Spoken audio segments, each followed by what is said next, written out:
I don't know who needs to hear this, but January is almost over, y'all.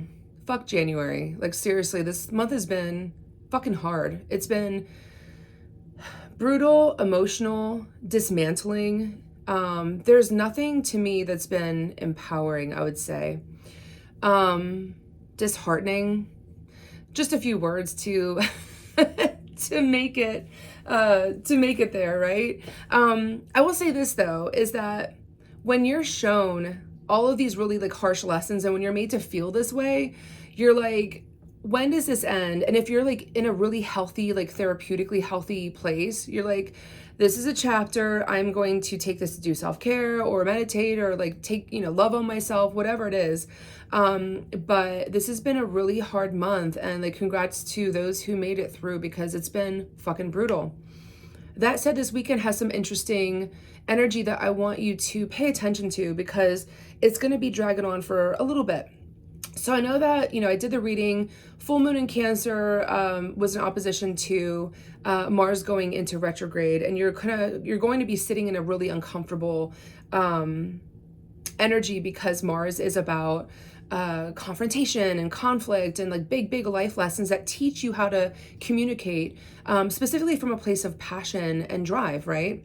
Now, this weekend, Venus is trine with Mars. So Mars is like the big angry bully, kind of like not so much a bully, I wouldn't say, because that feels like there's another planet that's more like that. Uranus like kind of tops them all and just like complete fuckery. But Mars is that like really passionate, like speaking before you think energy. You're coming from a place of like, blah, right?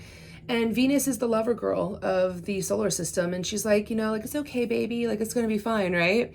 And so those two energies are in trine this weekend. And so you may be experiencing one of two things, right? One of them, I'm going to start with a really pretty one, is that you may feel this upsurge of love for your partner, or upsurge of love for your friendships, right?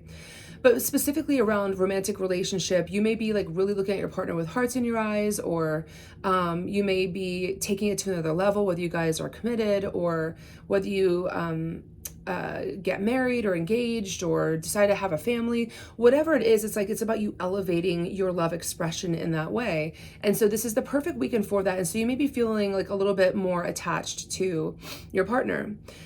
You also may be extra grateful for your friendships and people who come through, and you may see them in a different light. You may see someone who was a casual friend become someone who's like a bestie, right? And I love moments like this is the perfect weekend for that.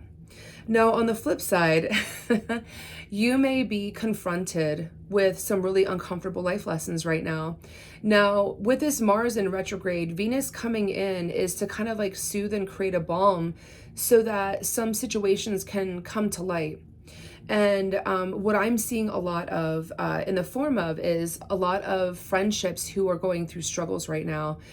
You and friendships and family relationships specifically, you may be being forced to speak up for yourself and to take a stand and to say, hey man, like don't fuck with me like that, right? I'm seeing a lot of life lessons coming forward where, let's say if like you're treated a certain way your whole life, right? Like if people don't take you seriously, let's just put it that way. And growing up you weren't taken seriously, then you became an adult and like that lesson played out professionally, you weren't taken seriously. And then again as an adult, like you're still not being taken seriously in your friendships or in your workplace or whatever it is. This weekend is going to make you so uncomfortable about the fact that you have to stand up for yourself finally. You cannot let this life lesson drag on. It's going to get you down, make you depressed. It's going to make you fall into really unfortunate coping mechanisms. And you can't be fucking around with this energy. Like you do have, Mars is there, but also Venus is there. And so I can guarantee that if you take a step, I'm going to do a reading on this real quick. But if you take a step in the right direction, and if you just communicate and say, hey, this makes me feel this way when you do this and I don't like it, and I'm putting down a boundary because I feel like I need to reevaluate this connection with you, right? You may lose friendships this way. You may lose family relationships this way, but it is the time to do that. It is the time to call through your self-respect and this is a big life lesson for you, but this is the perfect weekend to do that because odds will be in your favor. Oh, let me clarify that last one. It was a little bit brutal. Oh, all right, fair.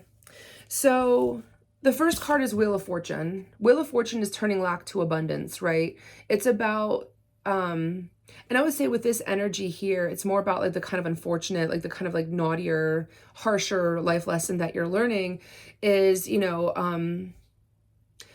could go across all of those things though. Like turning lack to abundance, sometimes like when you're in a relationship, and I will say this too, if you're in a relationship and you're like wanting to elevate it, that is the one thing that it turns like, something that's like small into something a little bit bigger, right? But I will say this, the flip side is this weekend, you could look at your partner and be like, you know what, you're a little bit dusty and I don't like you and I'm just gonna call it, like we're done.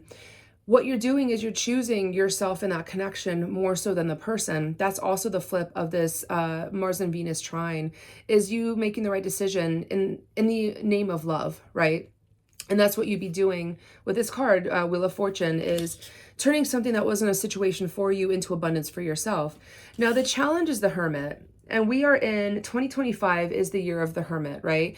The Hermit is kind of like the wise elder, the person who goes within. And it's not the flashy, chatty, verbal vomity kind of leader who just like throws their toxic masculinity around.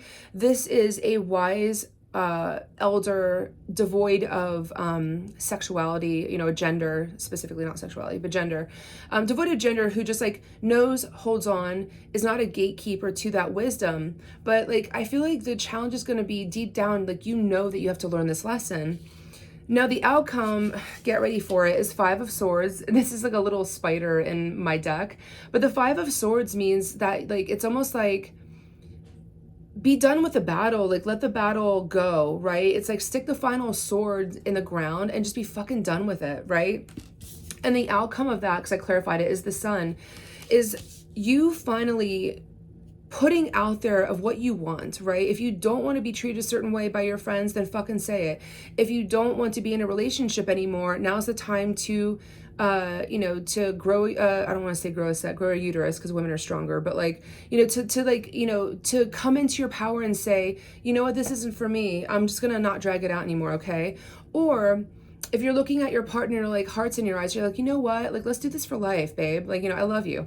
It takes courage to come into all of those energies. And this is the perfect time to do that. So I like this. I like this reading a lot. It's about you coming, like the Sun is you standing in your power, right? This is a beautiful card. This is the Chimera deck that I have. But it's like about you coming into your power finally and doing it in an unapologetic way. But this is life lessons and life moments for everyone this weekend, this Mars and Venus trine. So don't go gently. I always say this is the time to go bold. All right, have a great rest of your weekend.